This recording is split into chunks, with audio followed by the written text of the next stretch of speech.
Hello, my name is Douglas and I'm going to show you how to make a paper cut lantern from some coloured card, some white paper and a jam jar. You will be able to find the template for this design at the bottom of this video, and I do hope you enjoy making it with me. Okay, let's get started making our paper lanterns. So what you'll need is you'll need a jam jar, a sort of small to medium sized one. You can always mess around with the sizes and the printing and the jam jars as you get used to making these. So that's my jam jar that I'll be using later. You'll need a glue stick or sellotape or your favourite glue. I always carry a propelling pencil when I'm doing these designs because you might need to mark a few areas out, especially if you're marking the white paper that's going to go behind the design. One other thing you might need it for is if you wanted to transfer a design onto black paper, you'd print it out on white paper first, cut the design out, and then use it as a stencil, a template, to then pencil that design onto the black paper, which is a two-step process. But we're going to start with some coloured paper, which is simpler, and eventually we're going to end up with a sheet of paper once we've cut our design that looks something like this, and we'll be ready to roll around our jam jar. So I've printed out on some fairly festive paper for this time of year. I've chosen red and green, and I've just printed this out on my inkjet printer. The design will be available in the links for you to print, and it will be set up so it will print the right size to go round a standard jam jar. We have green here as well, but you can print on any colour that you want really, it's up to you. The card, it's thin card, so you can get that in a stationer's, and it's able to go through pretty much any printer, and the stationer will know what you're talking about if you go, can I have some card, some coloured card that I can put through my printer, and they'll be able to guide you to the right set of colours. And away you go, you've got your design. So the first thing to do is reduce the paper by cutting around the edges. Let's start by doing that. Now underneath this I have a large green cutting board, this here. Again, stationers will sell these very cheaply now, and you can probably go down somewhere like the Works bookshop or something like that, and again online, and they may be £3 or £4. But you can also cut on some hard cardboard like the back of a drawing book with that thick card. That will last 1 or 2 or 3 sort of cutting turns, so you don't have to buy this if you're just trying this sort of once or twice. So one of the rules to paper cutting is to simplify what you need to be doing as you're cutting, and one of the ways of simplifying is by taking the excess paper away first of all. So what I'm going to do is I'm going to follow this line here, the outline, and cut around the outline of my piece. That means that when I'm cutting the details, I will have less paper that I will have to manipulate and turn around as I'm cutting, and it will make the whole process much more enjoyable. So we've mentioned the jar, we've mentioned glue, and you might have noticed that I'm using a round-handled craft knife with a nice sharp blade. Now these are really nice because they're really kind on the hand. I've even got one here that's got a rubber grip as well, so if you do find that those oblong ones that are sort of you know, the red handled or the metal handled ones, the traditional scalpels. Sometimes they can be a little bit awkward to use over time. These cost about £3 to £5. You can order them online or get them from a craft supplier, and they're very good, and the blades are very cheap as well. I just carry on here, cutting down this outer line and remove the excess paper away, ready to cut the central design. But before I do, I'm going to show you how to cut. There's a few tips on how to cut I think you will find very helpful indeed. So I'm going to mark some cutting lines down on this paper here to show you how to cut. So there's really only ever two marks that you're going to make: a straight mark and a curve. And if you can make these two lines with a craft knife, you can cut any shape in a paper cut design, and I'll show you how. So the secret is that when you are cutting, you're moving the paper. Again, I'll cut some excess away so I can rotate it on this table here and show you. So if I'm cutting a straight line, I'll always place my finger at the top of the line and place the blade just below my finger and move the blade away from my finger and cut down in a straight line, just like that. The reason being is my finger is keeping the paper from tearing or rucking up. It's good practice to always move the knife away from you as well, so you don't get any nicks or scratches or cuts. The other shape is the curve, and you just follow the curve around. Again, similar, you're moving it away from your finger. Now, you might go, well, I can only do these shapes then, but just like working with fabrics, like if you were on a sewing machine or something like that, you turn the material, yeah?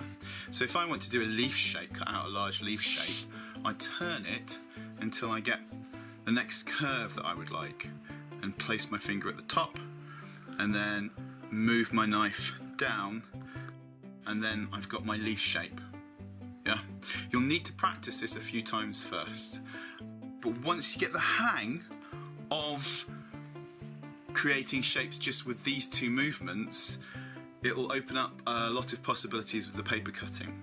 A mistake a lot of beginners make is they'll try and cut the whole design without moving the paper, and that's where tears happen.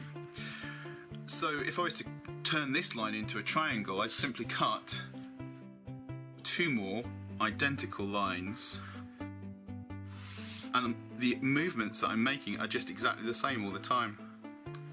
So there's the triangle.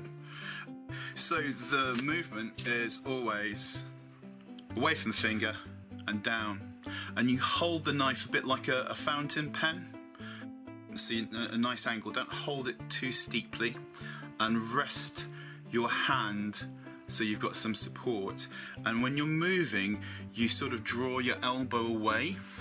So I'm not moving my hand like this, a bit like good painting practice. I'm moving from my shoulder and my elbow, and I'm kind of just moving my whole arm back, and that gives you a very nice sort of action there. So the design that I created here, I've made sure that there's only a limited number of curves. So it's just really this circle here that you're kind of running the curve around on, and the rest is really triangles. So that should facilitate you being able to make your way all the way through this design. Even the stars are just kind of a set of triangles, doubled or tripled, and you can just rotate around as you go.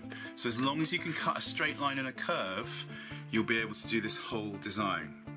So let's see what shows up best on camera. It's not the red, is it? You have to bring it quite close, like this, yeah? But the green's a bit more obvious, isn't it? If I just bring the camera in a little bit now, so you can see me cut the design. I'm going to start from the center. It's easier to start from the center and work your way out than it is to start from the edge and work your way in, because then you'll be working over your cuttings if you start on the edge. So a bit like painting a room, don't paint yourself into a corner, but here cut from the middle and cut outwards and rotate as you go. If you do that, you should be able to work your way through this design, but don't rush. This design you can come back to over a couple of sessions if you want. If you get the bug, you might finish it in one. But definitely the key to a good paper cutting is not rushing.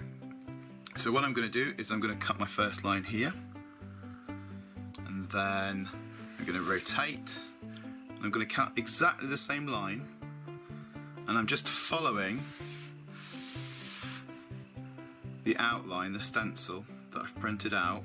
I'm just matching that, and I'm just making the same cut every time on the board. So if I was to take this away, I'm just doing this all the time, or thereabouts. Obviously the angle will change slightly. So if I cut here, and then here to here, away from my finger, and starting in the center.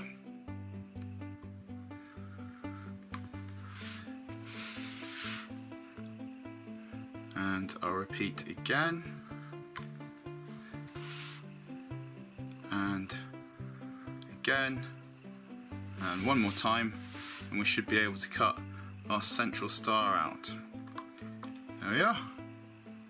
So the way you take a piece of paper from a paper cutting, I tend to, once I've done my lines, press in and just sort of skewer the paper on the end of the craft knife, and then if we've got the jar with us, it would be quite handy just to pop your spare bits in there if you want to. That'll look after them for the time being. So when I've cut this, it's time to just show you a couple of other things that will make things easier. Now some people, when I've done workshops, or in fact everyone, including myself, will overcut or undercut. And by that I mean, here's an overcut. So the two lines cross.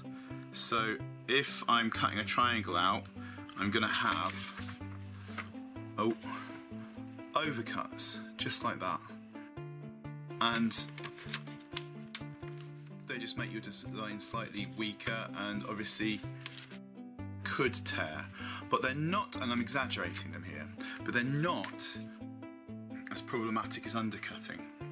So you've still got a nice smooth shape, and if you do make a tiny mistake, you can always add a little bit of paper to the back, a little bit of sellotape to repair it. If you're undercutting and you don't notice the undercut, you can tear. So an undercut's where the lines don't meet. So I'm just going to do a triangle where I've undercut one of them, and if you see, it's not quite coming out. Now when you're doing that on a design and on the card and you pull that, it tears the paper, gives it a little nick, and that is much more difficult to heal or repair on your design. It might be, and as it happens with me, that I turn the design over and show the other side of the design, yeah, so that might hide that, but some tears can go right the way through the paper and really sort of mess with your design.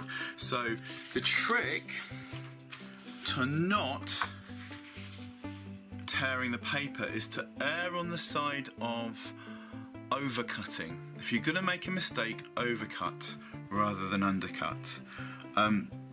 But do concentrate when you find that corner, press the knife in and pull it down and away from your finger, just like that.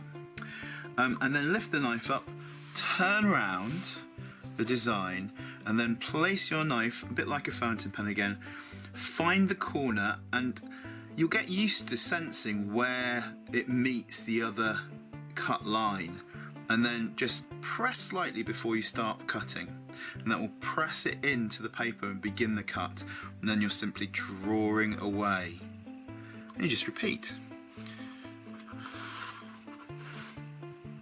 And like any craft, well, a lot like textiles, like knitting and other actions, this starts to become a fairly automatic activity.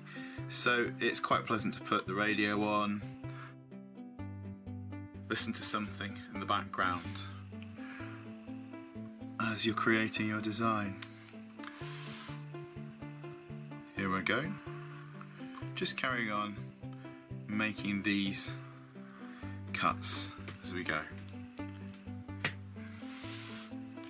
So what I'll do is I'll cut this central design out before we move on and talk a bit more about the cutting.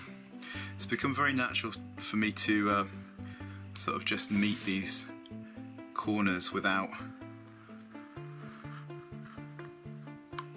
over or undercutting, but yeah, you can see there.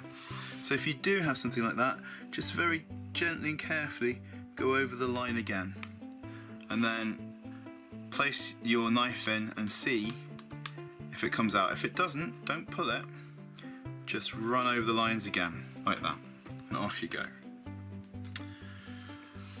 So I press the knife in and I pull away like that. I press the knife in, I pull away, press in and pull away, and slowly, little nick there, you can, if you get something like that, just run your knife into the corner like that and move it away. Also, these lines are a guide.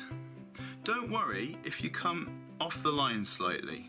This is your design. I could cut slightly outside the line or slightly inside the line. And our eventual sort of lamp is going to show the other side. So don't worry if you don't get it exactly on the stencil line. This really is your design.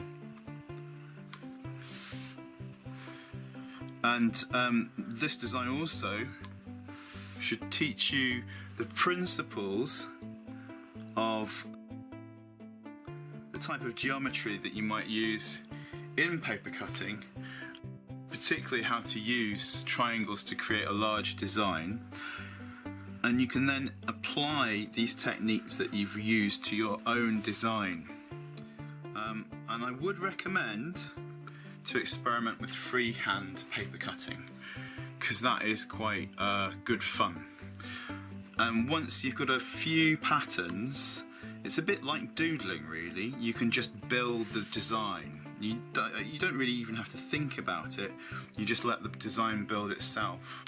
It lends itself to flowers, trees, geometric shapes, anything that has a kind of symmetry to it. And then you'll be away. So here we are, coming towards the end of this central part of the design. So this has probably taken me about 5 to 10 minutes. So you can see that you would probably progress through an entire design in maybe 1 to 2 hours, depending on how many breaks you were putting into it, how fast you were going. You just keep on cutting all the way around and working your way outwards and ever outwards until you've cut the entire design. So just before we go on, I'll just do a little bit of freehand paper cutting that I was talking about earlier. Here I'll show you how I'll cut this paper so we can see a smaller section of it, it's easier to work. I will show you how to cut a circle. So a circle cut is just the curve, but I move the paper at the same time.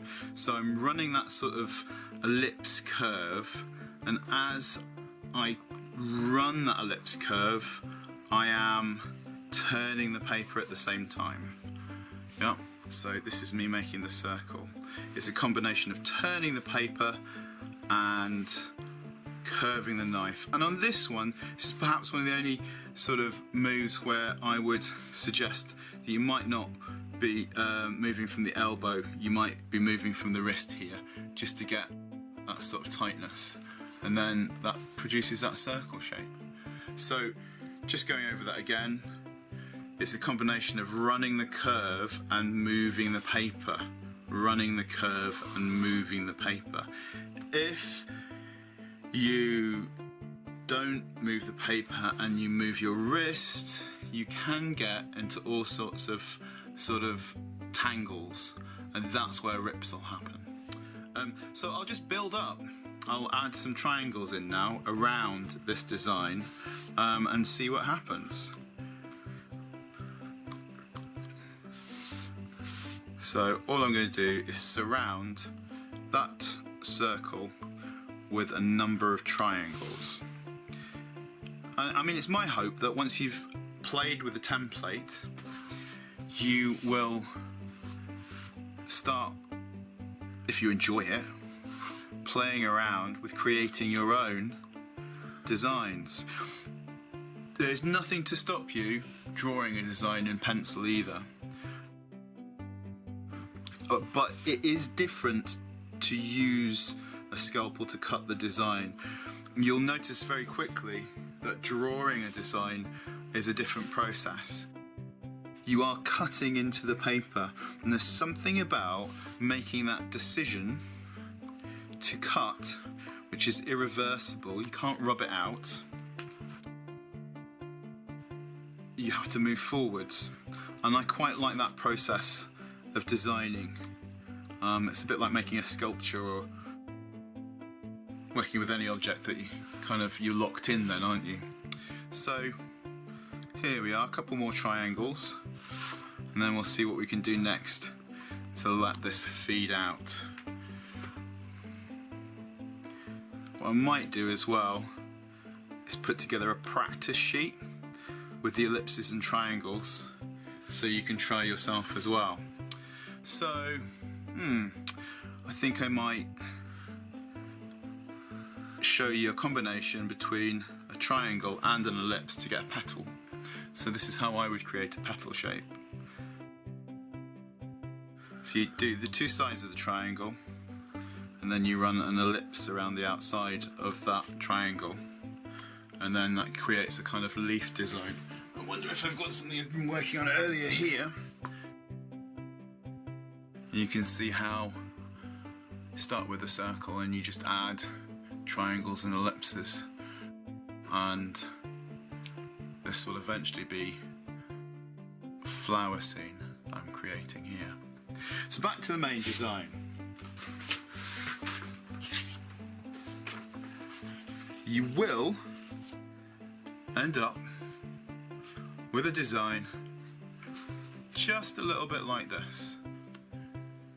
And then what you need to do is you need to get a sheet of white paper, cut it to the same size as the design, and then place the design on top. And that is going to act as a diffuser for your light in the jar. So that is pretty much ready now to wrap around the jam jar. But a piece of advice for helping you to wrap: the card, you should probably work with it first with your jam jar and roll it over like so. Tighter if you want than it would normally go. You can get a rolling pin and roll around, but get the paper to curve. What I sometimes do as well is I will get the white paper, and once you've started to get a little bit of a curve in, I will then put the white paper around the outside and then roll it up, a bit like you're rolling a newspaper up, because you want all the little sticky out bits on your design to curve too. Because if you're, see this triangle here, if that doesn't curve with the design, when you wrap it around the jar, it'll just stick out straight. You want the whole piece of paper to be curved a little bit like this. I'm going to move the camera out because I'm going to be doing a little bit more construction work now. So you can see I've got the curve going on the paper. Yeah. So simple couple of steps left. We're gonna glue this to itself to create a cylinder, and then no glue is needed for this. We're just gonna place that inside this and that will be the diffuser. So if I get my glue stick,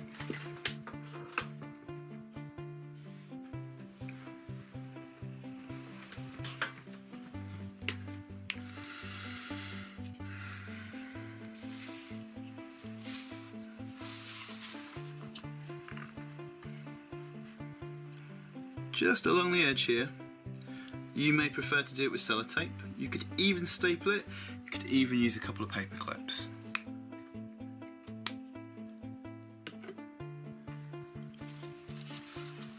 And then, making sure it's straight, press down so that you have your, it's basically a lampshade.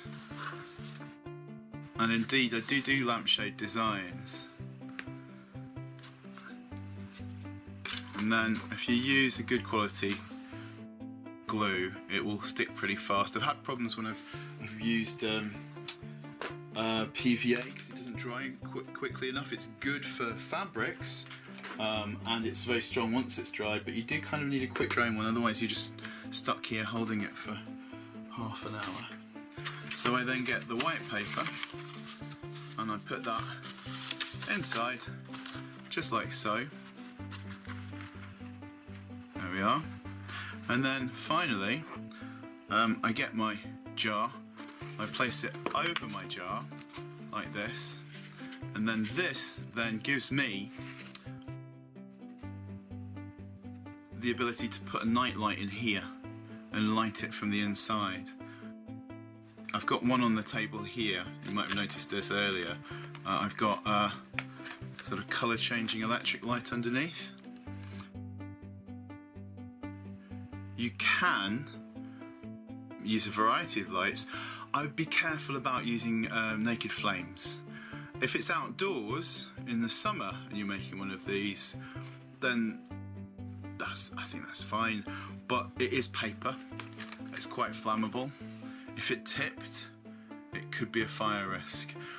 In the pound shops and other places, there are plenty of nice cheap tea light battery operated candles.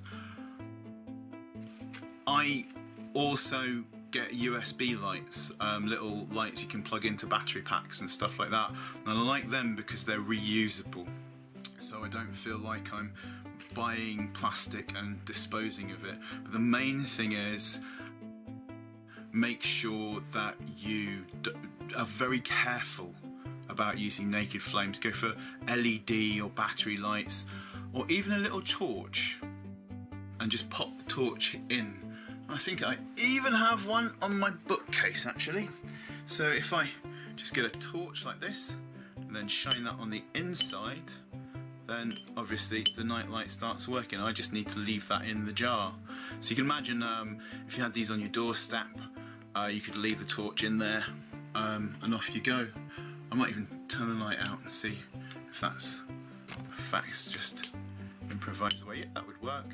So really, the lighting source is up to your own sort of sense of adventure. Again, you can get little flashing lights off the internet, colour changing lights and all sorts, but that is how to make a jam jar night light with paper cutting. And I hope that you enjoy creating yours And please feel free to improvise and add your own designs. Look on the internet as well. You can find patterns which people check for permission if you're allowed to use their pattern. You might just need to, if it's personal use, you'll probably definitely be able to use it, but just check that you do have the right to use it, and then you can just print it out and cut around it. So there's a great variety of designs, but now you know this process of creating this. Next time you've got a reason to put some lights out in the night, you'll be away, well away. So thank you for watching that, and I hope that this has been helpful and instructional.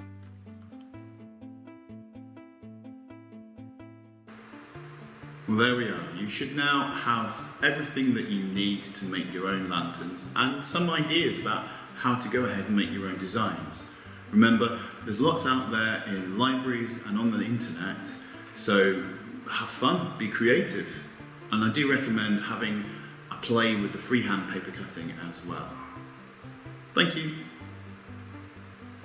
Bye.